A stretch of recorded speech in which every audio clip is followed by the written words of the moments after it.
Welcome once again into Inside LAFC podcast. I am Max Bretos, as always, joined by Steve Beitashour, and this is the end, Beta. The season, it's not the way we mapped it out, but this past Saturday night, LAFC losing to the Seattle Sounders in extra time. We'll break that down. We have a big show for everyone. We will start talking offseason. We will give you some key dates. And we'll just give you a nice primer of what's happening in the MLS Cup playoffs. We'll also be joined by Josh Bros, who covers LAFC for Inside SoCal Sports, the LA Daily News, and the Orange County Register. He's there every game, every media scrum at the Performance Center. We'll get his thoughts on the season as a whole and what he thought about covering LAFC. But we have to start with the Sounders. It was certainly a bitter defeat. I think when we look at this Western Conference semifinal, we knew the Sounders were dangerous. We knew they were defensively sound.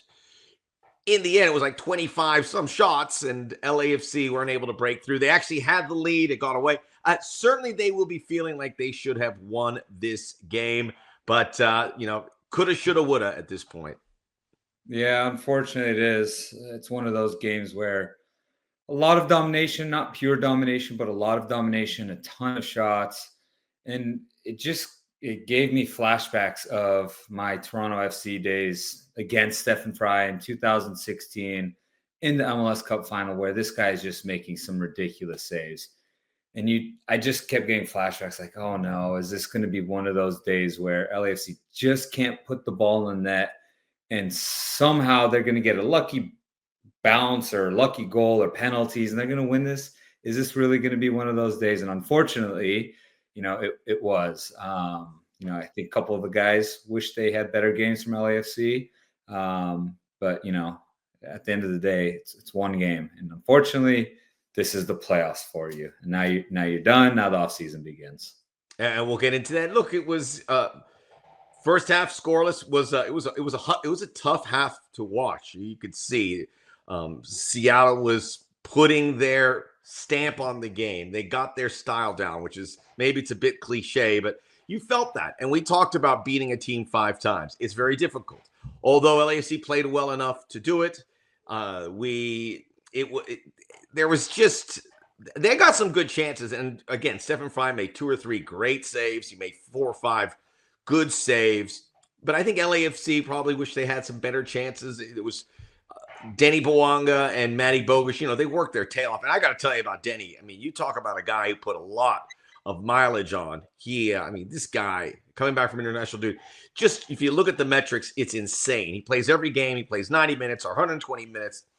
And it just felt like they certainly hit a wall. And if you look at the 4 playoff games, they averaged a goal a game.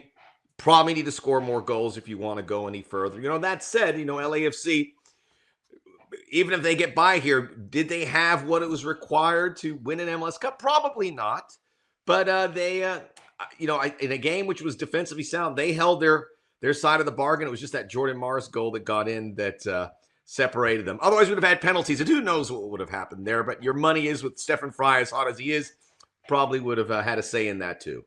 Yeah, it's unfortunate the way it ended because, again, they had more chances. And Stephen Fry had, the bicycle kick save with Aaron Long. He had the Hollington save on the near post. I think it was Bogusz had one, and he made a little kick save, just reactionary saves. One was a set piece. I think it was Hollingshead again that, headed it kind of at his shoulder. And he had a few big saves.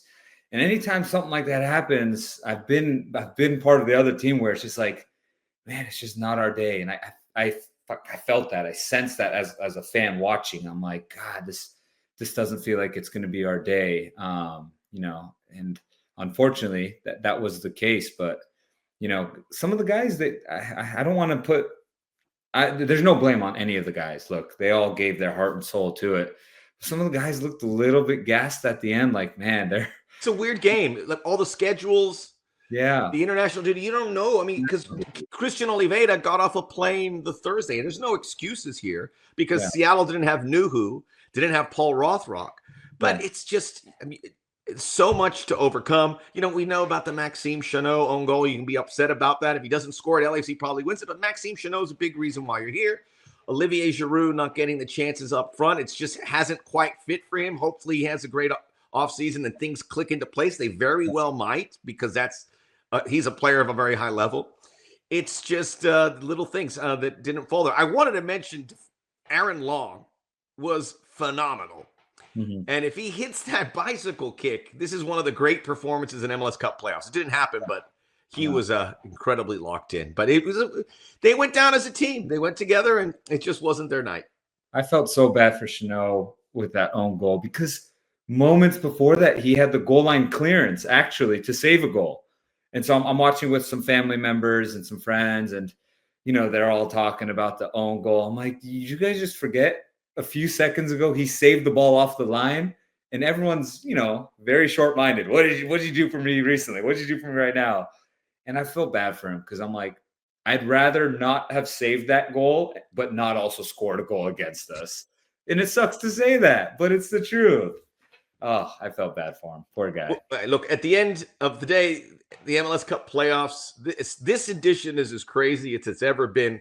Inter Miami, Columbus, Cincinnati knocked out at the beginning. Then the Red Bulls have made it. And now, LAFC getting knocked out here in the Western Conference. It just shows, this is as unique a challenge in sports as there is any, to have played 49 games and then get into this playoffs with this 3-game series, international break. It's like a crazy game show that they would have, it's like Squid Games without all the blood and gore. But if you can overcome that, you have accomplished something. But it is hard. It is hard, especially this playoff format in particular. This is a hard thing to navigate. It is. And now look at Seattle. They're coming in not as a top seed, and they're one game away from potentially hosting MLS Cup final. So again, that's the whole thing with the playoffs. Clean slate. Doesn't matter what seeding you are. If you get a little bit of luck, I think they were a little fortunate to win this game. Whether the team gets injured or just hits the post a couple times or just misses some big chances, you can get lucky and advance in MLS Cup. So it's clean slate, and best of luck for 90 minutes. Unfortunately, LAFC was on the wrong side of it. Well, we've broken this down for 10 minutes, and I know there's nothing more you can look at. It was just one of those nights. So, and I know we've all played it over in our heads a million times, but we will move down, and don't get disheartened. I know people are. You should be bummed because we don't get to come in next weekend to see LAFC play again, and potentially that. But we get it. But don't let this diminish the kind of season that LAFC has. Don't roll your eyes at me wherever you are, because we talk about the black and gold standard. And even though they missed this spot here, they maintained it in 2024. I'll just go over some of the things, Beta, and just maybe to reiterate to people, there's 29 teams, there's soon to be 30 teams. So many teams, seasons, they don't go to finals. They don't make playoffs in many cases. They don't last in the playoffs. They certainly don't go back-to-back MLS Cups. They didn't match the highest standard, but they came pretty darn close. When you think about winning the U.S. Open Cup, that's their 4th trophy in the cabinet since 2018. There's clubs that have been around longer that haven't won anything.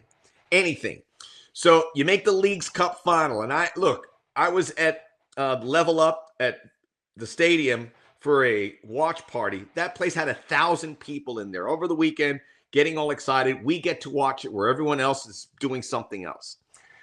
Finished first in the West. It wasn't a supporter shield, but getting all the way to the top, that was amazing. So you look back at everything that's been accomplished here.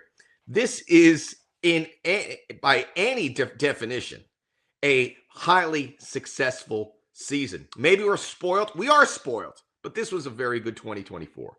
We are spoiled a little bit. Just to throw that out there. But again, at the end of the day, we talked about it very, very early in the season. If you get one trophy, that's a successful year, right? I'm going to bring that back. You said it. I said it from the very beginning. If you get one trophy, don't get greedy now. You get one trophy, it's a successful year. Well done. You did a good job of getting a trophy. That's 4 trophies in, if my math's right, is that 6 years now of LAFC's existence in 2018, right? Or is this the 7th? I guess you can count 7. That's pretty impressive. It's great. 4 trophies out of 7 years. You mentioned it. How many teams out there have been there longer than 7 years and have 0 still? It's not easy to get trophies. And I just want to, again, reiterate that for the fans out there that, sometimes, again, the black and gold standard is all about winning, but let's not forget that what they are doing is very impressive. You have to just take a step back and realize that and applaud it still. It was a heck of a season. I know everyone wants MLS Cup at the end of the season. Only one team is going to be happy if you just stick to that. But look at the journey. The journey this season was phenomenal. You won the West. You won Open Cup. You go to another final. It's a very successful and great year. And you look at all the stories within the season. I just want to give the players and the coaching staff and the whole front office, everyone, just a round of applause for what they did this year. And the fans. The fans were incredible. Just every single week coming out so loud, and it's just half the entertainment is just watching them. So a round of applause for everyone. Yeah, and people mention back-to-back MLS Cups to make 3 straight. That rare. I mean, that's happened before, but this was 15 years ago in a different era in MLS where there wasn't 29 teams. So this is pretty special. The Philadelphia Union, they have a high standard. They missed the playoffs. They missed the playoffs completely. LAFC not only made it, and remember back in, May, and they were struggling, and and they turned it on. So, I mean, this feeling is bad at the end, but everything prior, I mean, it was good times. I was talking to our colleague Michael McKnight. They had like 22 home games that we got to enjoy or something like that. Yeah. That's pretty cool when you get to open the building and share that moment with all the other supporters, etc. Absolutely. So we'll look back fondly. I know it's maybe not, but look back fondly and I guarantee you this team is going to make sure they do everything right to get it going in 2025, which brings us to John Thorrington, who was named the sporting executive of the MLS Sporting Executive of the Year. Are you applauding? Yes. Well deserved. I couldn't hear it at first. Oh, sorry. You want to give him a loud round of applause. He deserves it. Well done, John. Everything that we mentioned, he oversaw. He really is a unicorn. And I'm not, if John didn't have it, I'm pretty sure, because he has a very young family and he's Southern Californian. If those 2 aspects weren't in place, he could move to Europe and do what he's doing. They're hiring Americans because there's American ownerships everywhere. He is that highly regarded, and he could be at a big club. But he continues to do amazing things. I think we look at the success, some of the contracts. I mean, the Hugo Lloris contract for making, a sliver of what he would normally be making, and he had a great year.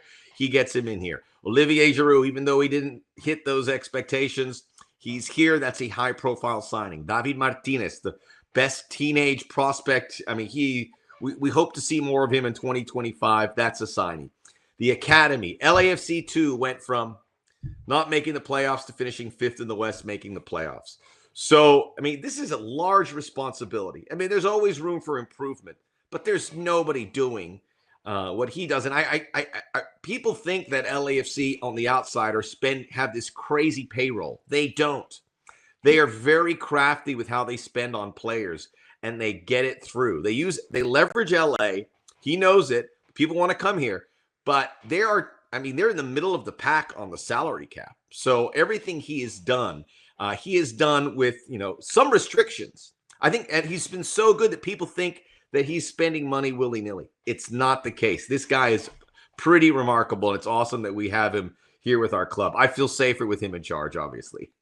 Yeah, he's done a phenomenal job. I've known John for a long time as well, and he's always just so smart and just knew the ins and outs of everything. He worked for the MLS PA before he went into being a GM, and he knows a lot of the rules, the loopholes, and how to get the most out of a very difficult salary cap situation that we have in MLS. Obviously, it's expanding over the years, but he knows how to just squeeze out every little drop, and year after year, competitive, winning titles, winning trophies, competitive. It's impressive. So I'm glad to see him getting the recognition. I don't know if Europe's calling or if he would want to go, but hopefully LAFC keeps him around because he deserves it. What was that like when he picked up the phone to let you know about coming to LAFC? What was that like back in 2018 or 2017? Yeah, 2017, December. we had some good conversations. He called me even before that. You know, I knew him back when I played with the Whitecaps days and through Jordan. And, you know, he called me about when he was doing some research from staff, and I was still a player for TFC. And so just having that connection and that, you know, that relationship beforehand helped. And then we have the conversations when I'm a free agent, and just talking to him and the way he sees you playing a big role in the team, and very honest. And I think that type of person gets trust from players that, you know, I haven't played for you, but you sound like someone that I want to play for. You have some high expectations. You think the world of me, and we're going to do good things together. And he gets that from all the players that he brings in. It's a phenomenal job that he's done, and the coaching staff, obviously that's part of it too, that he has to deal with. Just to think year in and year out that LAFC is firing on all cylinders, coaching staff and players. And they don't look like they're slowing down. So he's at the helm of that. And he brings in good peeps. That's something he's very crystal clear about.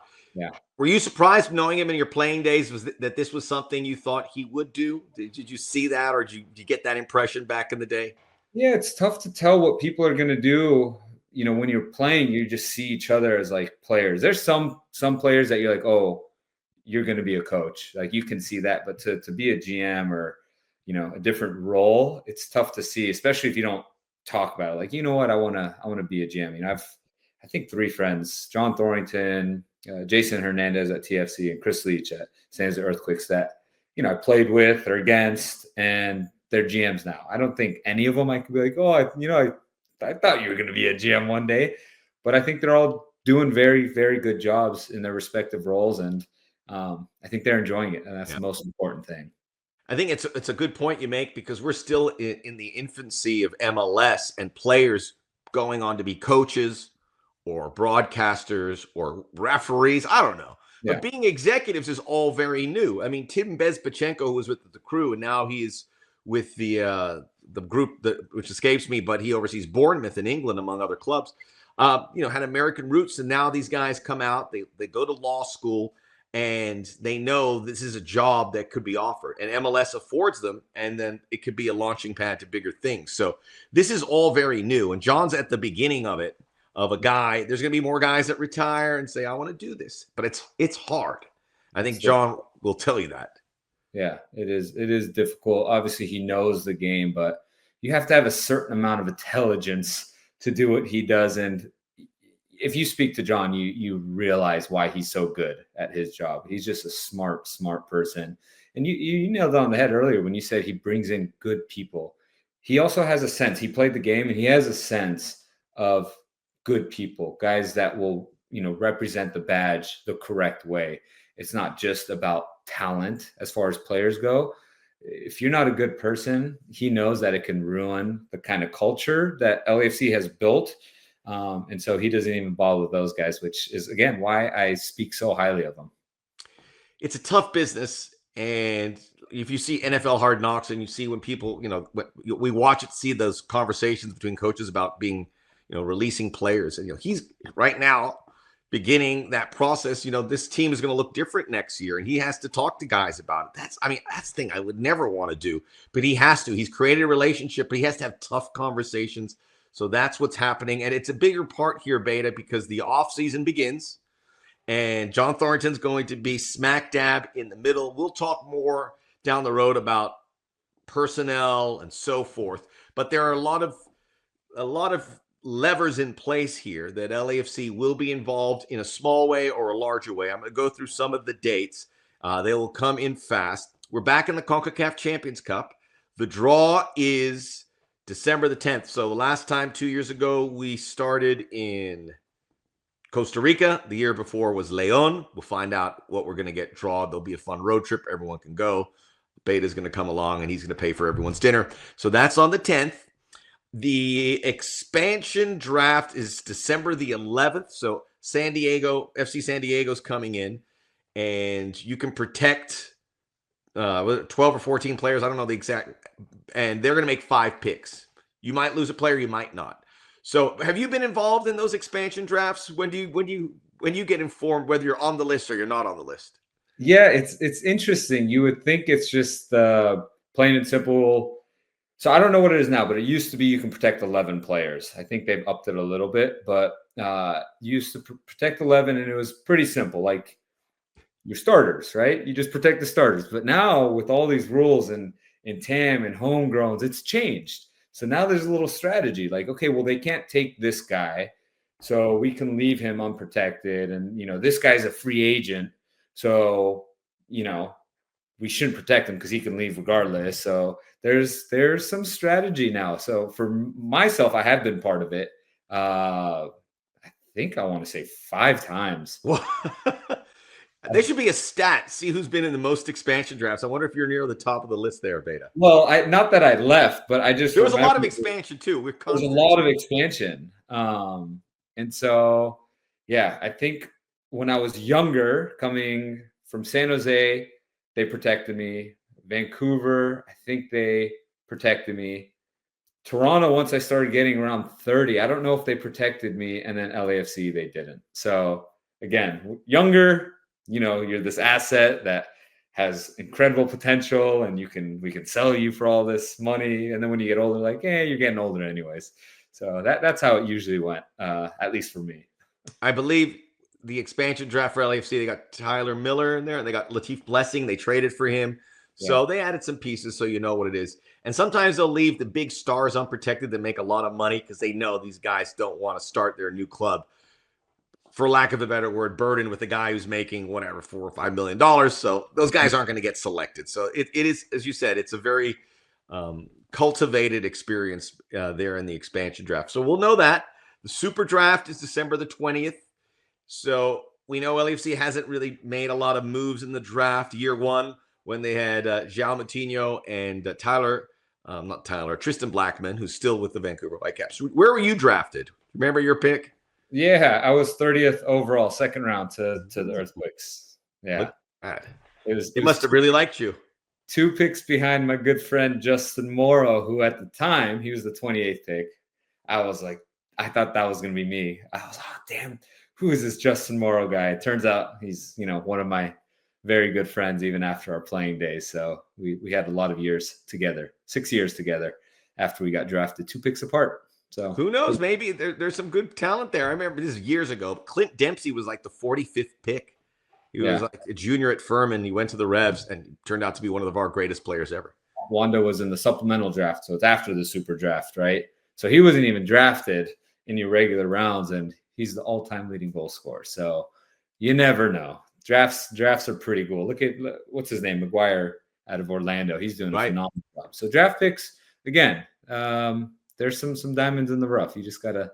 There's guys that have moved to Europe, like Daryl DK, who's been injured, but he was a draft pick. There's a lot of guys if you're crafty. But historically, LAFC hasn't really looked that route too much. Then there's the schedule release the week of December 16th, I'm told. So there's a lot of things to look forward to. And that's going to be fun to see who you might play in the dates ahead. You were there. What was the Concacaf Champions Cup? You've been experienced that. How excited did players get? It was the Concacaf Champions League, knowing that they get to play. It's at the beginning of the season. You have your camps just started, but to go play in Mexico or Costa Rica or the Caribbean. Yeah, it's fun. It's fun. It's something that's different, right? You're so used to just playing MLS teams, but being able to go to different countries and seeing their culture and their environment and their stadium, you think one thing and then you go there and it's completely different. And it's very cool to experience that. A lot of the Mexican teams, it's a tough environment to play in front of. So to experience that, where it's not like going on a away game in MLS. It just isn't. You go to another country and the fans aren't yelling nice things. They're like, welcome. Hope you have a good game. It's not like that. So it's fun as a player. And then you get to switch some jerseys with guys that you won't see again. So, you get to grow your jersey collection, and it's a fun time. You'll have the transfer window there too, so we'll see what LAFC. But there's a lot of stuff going, and the season starts again in February. Just to quickly update you about what's happening in the MLS Cup playoffs. There are 4 teams remaining, and I think about the West is going to be the Galaxy and the Sounders, and then the East is Orlando City and the Red Bulls. The Red Bulls are the 7th seed. This is, this is going to determine how 2025 is viewed. The Galaxy, do they get one over? And I think would really blossom this rivalry even more in 2025 because they'll have a target. Either way, I mean, this is the standards there.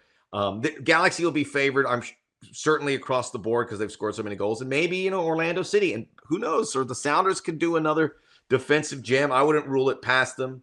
And then the Red Bulls are just the ultimate underdog. So we'll find out the next 2 weeks who lifts the cup. I'm looking forward to it. And again, you kind of teased all of them. Like they could all go to the final and win MLS Cup. I think it is a crapshoot at this point.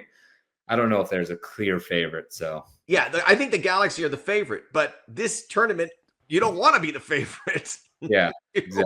It's like it's a heavy rug. It's a heavy blanket to have over your shoulders. It's a wet, heavy blanket. Yeah, exactly. Right. Well, let's go. Hey, look, we've had a great time here. We're going to continue to serve everyone here on the podcast. We want to say thank you to all the fans that are out there who tune in. I get so much good feedback. They talk a lot they love you the most, Beta, and I love them too. I want you to have a parting shot. I'll start real quickly, but we all are part of this. This is a personal and professional privilege to be involved with this club. And we've got to be a big part about whatever it is, getting people excited for the team. Tell your neighbor, tell the man on the street, hey, you got to check out LAFC. If we need a shoulder to cry on, we'll be there. If we need someone to embrace in the good times, shoulder to shoulder in this community. I'm honored to be part of it, and I look forward to serving that in the years ahead. And hopefully we keep doing this podcast. I love spending time here every week with the one and only Steve Beitashour. Yeah, no, I feel the same way. It's always great coming back to LA, seeing the LAFC fans, 3252. It's near and dear to my heart. Again, first year, expansion year, 2018. Defender of the year for LAFC that year, that very first year. And so many incredible memories, whether it was beta time, whether it was the first Farsi T-shirt made. That's right. Every time I go back, man, it's just something amazing to talk about with the fans, with the staff, with the owners, and just to reminisce on some great memories. And every time I get to come on here and talk to you, and before we start, we get to chit chat about old times. It's really fun and enjoyable. So it's been a pleasure. I'm looking forward to seeing them hopefully in person as well, not just on here. But heck of a season. Should be proud. We got the Open Cup again, got the trophy. Didn't get MLS Cup. It's okay. But next year we'll be back and we'll be better. The podcast will still be around. We're going to iron out how often we'll be on here, but we want to stay connected, and we all should stay connected, and let's do our part to get it going. Good stuff, Beta. See you next time. All right. We'll see each other next time. We're not done here on Inside LAFC. Josh Gross of the LA Daily News joins us next, talks about covering LAFC and looking ahead to 2025. Inside LAFC podcast is presented by Freeway Insurance, driving savings.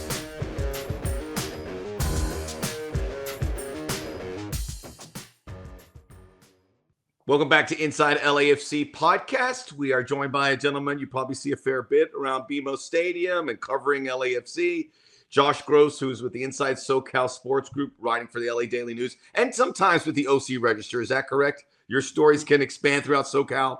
Yeah, it's all part of the Southern California News Group. So it's a conglomerate of about 9 papers, including the Orange County Register, LA Daily News, and a lot of the papers in Riverside and down the South Bay. So we got the area pretty covered.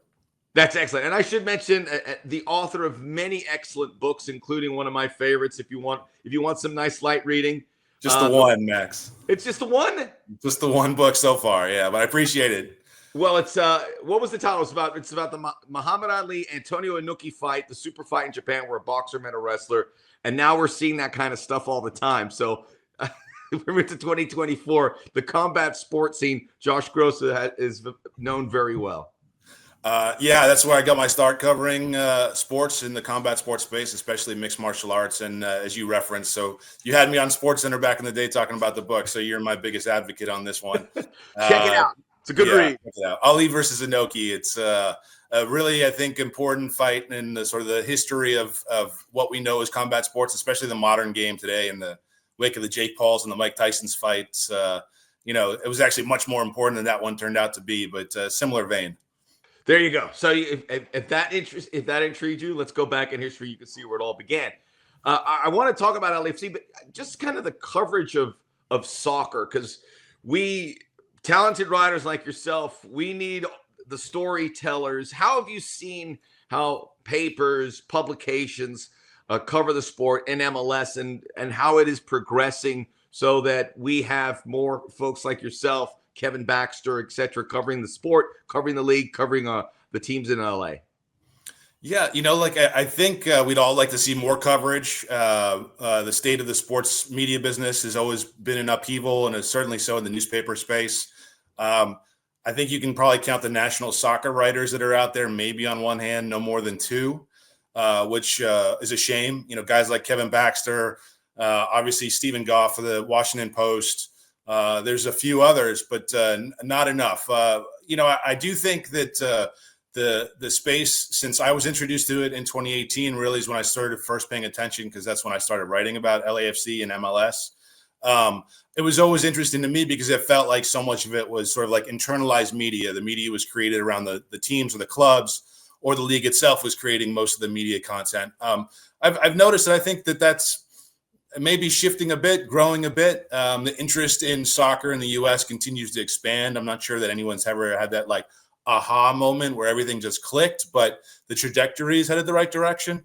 And so if you're looking at things that way, there's no doubt that the online media space, there's plenty of social media influencers, plenty of people invested in soccer, especially since Lionel Messi came to MLS in the US. You've seen a lot of different types of coverage. I think it's something that probably deserves more, but that's really on sort of the interest of the fan base.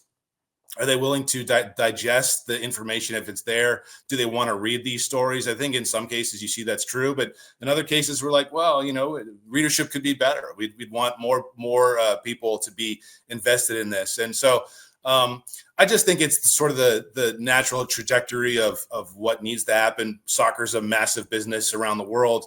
Certainly in America, there's a lot of investment, a lot of local investment. You look at what's happening down in San Diego with this new team coming in. Around the country, we're seeing stadiums built, and that runs up against all sorts of issues with local governments and real important things that matter to people in their day-to-day lives. And that's always sort of been the track that I've tried to be interested in. When I first came in and started covering LAFC, I definitely purposely paid attention to what was happening in South LA and the impact on the community there. How this new team, this new stadium, at the time Bank of California Stadium, was influencing the lives of everyday people in that part of the world. And, that's maybe not the flashiest stuff. People want to see scores, they want to see stats, and they want to see goals. But, I think a true club, which LAFC, tries to live up to be, I believe, is more than that. They're part of the community, and all those things matter. And for me, that's part of the important coverage of why I do it, at least. I'm glad you said that, Josh, because I always feel it. It's a club for LA, but when you're in South LA in particular, you feel the fan base. I'll see people wearing LAFC gear. I will get approached. I was at Los Carnilleros taco truck, which is on Vernon, right next to the stadium. People come up to me and go, hey, because that's their team. Their stadium's right there. And that community in particular, I invite people to go experience that. It's very cool because there is a sensation of like, yeah, you can support LAFC if you live in Orange County or the San Fernando Valley, but that 5-kilometer span, those fans, that's very special to them. It's something to behold. So I'm glad you mentioned that because I wasn't going to ask about that. No, I think that's something to it, right? I mean, these clubs, the success of these clubs, I think you see the ones that really connect with their communities. That's what they're about. And one of the things that I've learned about MLS is how much these sort of MLS work projects matter. The continuity between the club and the player and doing good works inside the community where they're, playing for. I think all of that stuff resonates. The expansion and the growth of Exposition Park, I think, is a big deal. We're seeing it with the Lucas Museum. Now, I'm an LA kid born and raised. I used to go down to Clippers games at the old sports arena. So I definitely went to my fair share of Raiders games at the Coliseum. So I have a sense of what that area used to be like, what it's like now. And it's different. It's definitely night and day for the better. Do we know, this is off topic, do we know when that Lucas Museum is going to open? Is it close? Because we see it. It's just this massive edifice. I don't have a date for you, but it's getting closer. I mean, it keeps looking closer and closer. So it's an interesting building. I'm looking forward to seeing it. Well, let's talk about LAFC. Obviously, we're all sharing in the disappointment. I enjoy our time when we're at the PC for our media days, and certainly when we're at BMO Stadium in the little grotto there, the little media room. Not that little to follow up. What was your reaction about the game and obviously the end of a season, which up till then, I mean, they checked a lot of things off their list, and obviously most sports seasons don't end well. This is looking maybe at the season as whole. How would you remember this LAFC campaign? Yeah, it's interesting because soccer is, I think, especially in the U.S., the way it's structured with MLS, it's like I can't think of another league where if you don't win the championship, like you can still find ways to couch the season as a success and have a really good argument. MLS, obviously, multiple trophies are up for grabs, multiple competitions that they're playing in.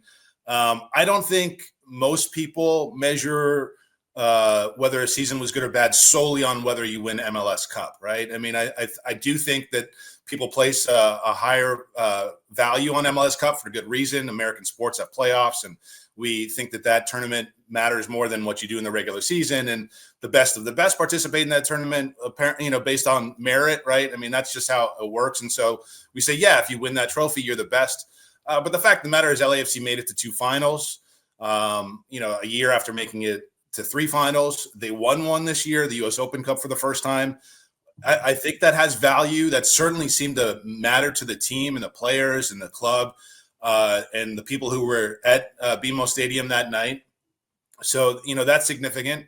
I think the one thing about LAFC is that and I spoke to John Thorrington on Tuesday and had a good conversation with him about a lot of this, is walking the walk. A lot of people, a lot of fans, a lot of clubs will say, hey, we're in it to win it this year, but maybe you don't necessarily believe them based on history or based on track record or just how the outlook looks. What do you think the roster makeup is, whatever.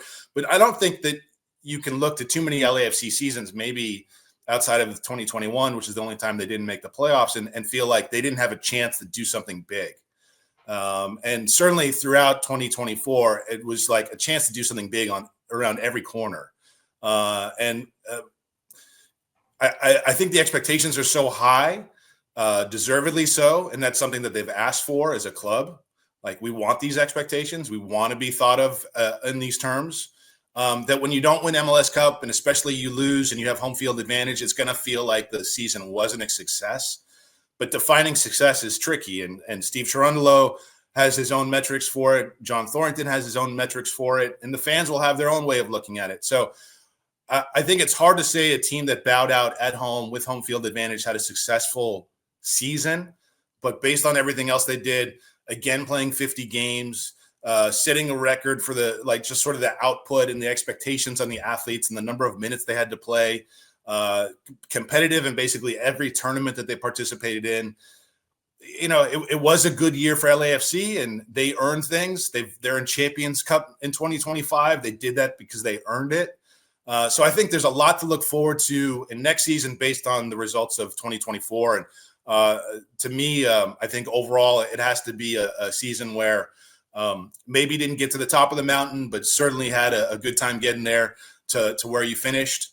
And it doesn't feel like a disappointment beyond the moment, the few hours in the aftermath. I think and as the season comes into focus for 2025, and it's going to be really quick here, early February, I don't think it's going to feel like we didn't accomplish anything last year.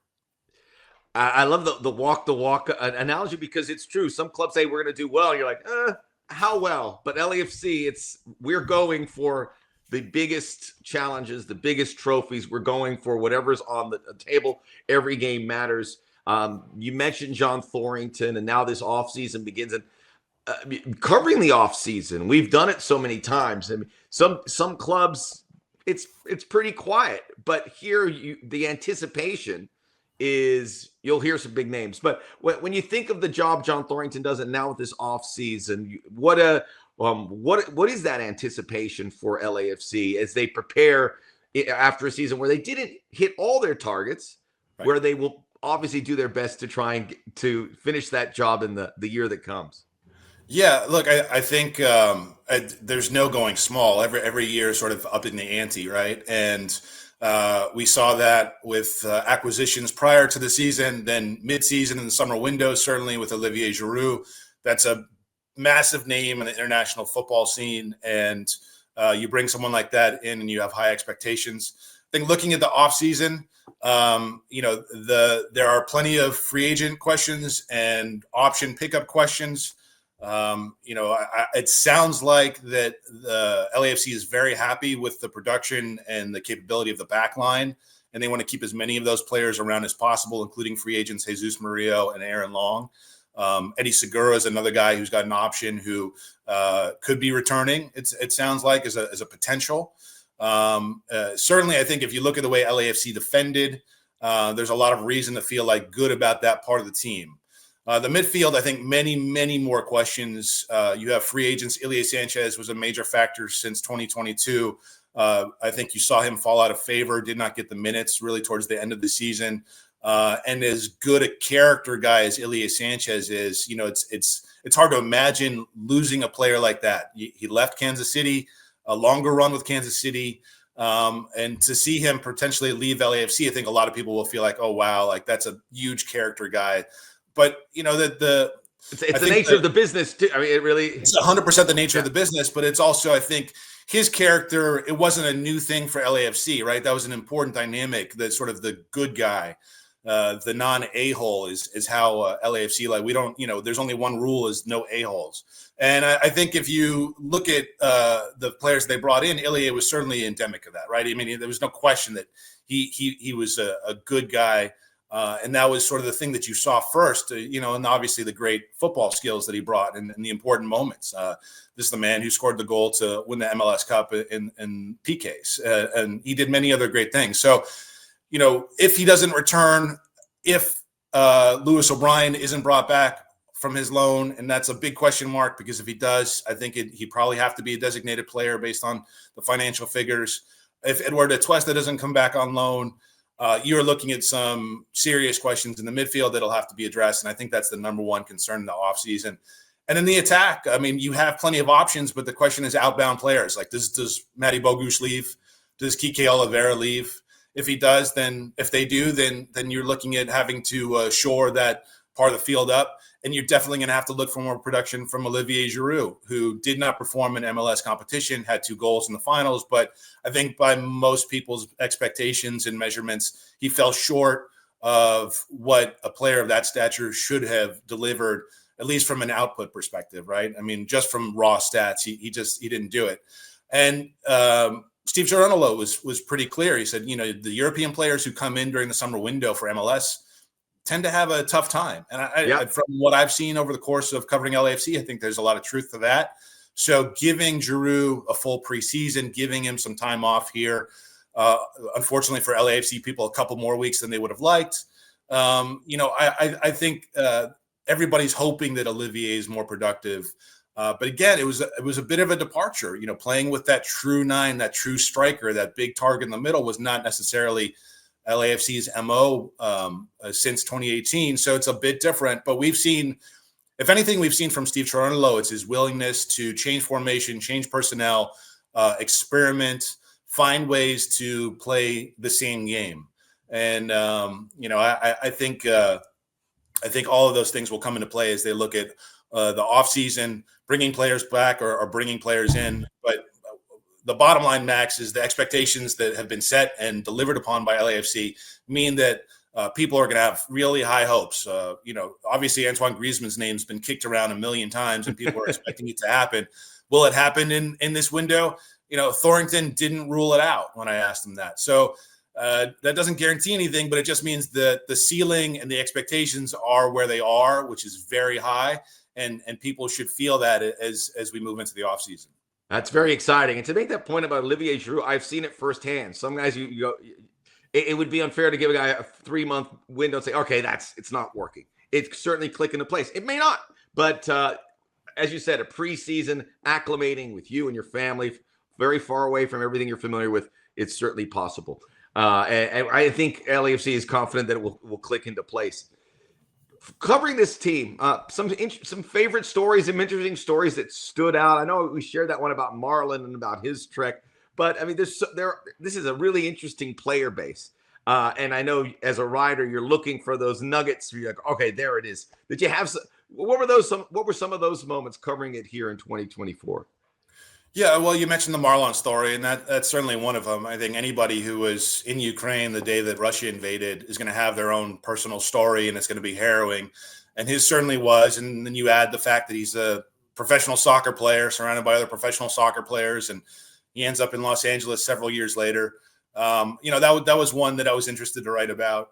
I think when Messi came into the league and sort of the reaction of everybody else, that was something that I was interested in when LAFC played them. I know that wasn't this year, but it was still such an important piece of it. How do other people deal with it? How do Giorgio Chiellini was such and is still such a quality person to get his perspective on the likes of a Lionel Messi, who's very familiar with when he came over, was interesting for me.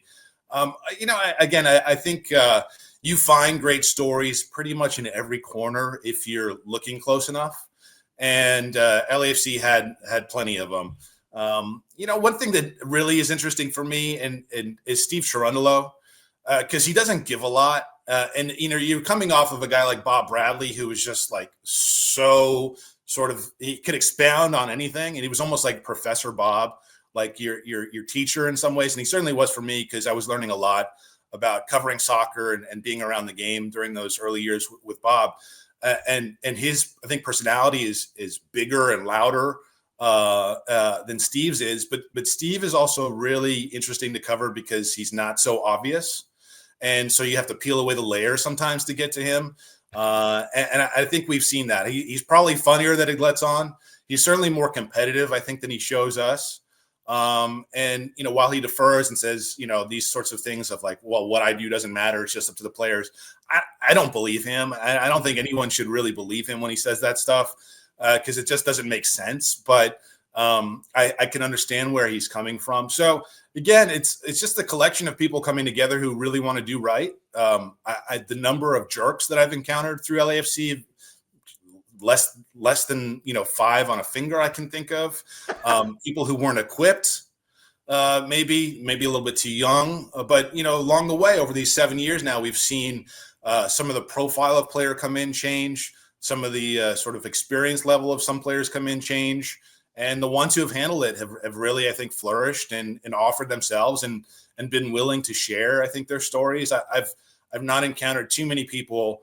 Unlike I would say other experiences where I've covered maybe in the combat space, people are less on guard here, less on guard. Yeah. And I think that's sort of just the culture inside the locker room and the trust factor. It's been a pleasure for me to write about it, for sure. Oh, great stuff. I want to close with Carlos Vela, because this is the iconic player we have had. And you mentioned 2018, been able to cover him from the beginning. When we think of Los Angeles and these great players and what they've meant for their teams, and the list certainly goes on when you think like a Kobe Bryant or whatever else goes on through the years, back at the Dodgers, that connection. What stands out about the player in Los Angeles in particular, playing for a club and being that identity and delivering what he said he was going to do when he first came, and all the goodness that has fallen under that umbrella? Yeah, Carlos is fascinating. The thing that I've found most interesting about him, just from a pure competitive standpoint, was that his reputation was not one of a winner coming to Los Angeles. And I don't mean to disparage him that way, but he wasn't thought of as like the rah-rah, come around me, I'm the leader kind of guy, we're going to go out and win this. He was a dynamic, amazing, beautiful player to watch, who, also won some games, I think, because of his talent. But I felt like he came into Los Angeles embracing another role and just to grow as a person, not even just as a competitor, but as a person. And from my understanding, talking to Carlos over his time in Los Angeles, being here in the city, he really has grown and changed. And the culture around LAFC can be traced directly back to Carlos. I mean, I remember writing a story when they went to Atlanta early in the first season and got blown out, and writing about Carlos before the home opener, before anyone had sat inside Banc of California Stadium at the time, now BMO Stadium, and watched the game, and him sort of laying down the law on what expectations had to be. And it wasn't a case of fake it till you make it. I think this was like sincere, like, we're not going to be what we say we want to be if we continue to play this way. And very early, you could see those sort of leadership skills and desires coming out in Carlos.